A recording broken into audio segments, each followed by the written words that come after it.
જય શ્રી કૃષ્ણ મિત્રો, આજે હું ફરી લાવી છું એક નવી રેસીપી. એ છે ચોકો પાઈ, જે નાના છોકરાઓને બહુ જ ભાવે છે. એ આપણે આજે ઘરે બનાવીશું. ચલો ફટાફટથી બનાવીએ. આ છે મેલ્ટેડ ડાર્ક ચોકલેટ, આ છે મેરીગોલ્ડ બિસ્કિટ અને આ છે નટેલા. ચલો ફટાફટથી બનાવીએ. હવે આપણે લઈશું સૌથી પહેલા મેરીગોલ્ડ બિસ્કિટ, એના વચ્ચે આપણે નાખીશું નટેલા.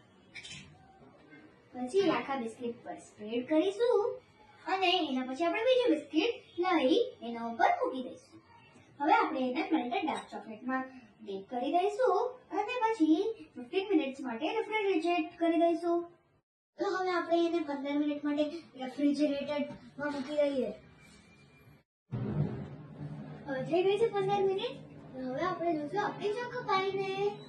જો બહાર જેવી જ બની છે. સુપર છે. તમે બી ટ્રાય કરજો.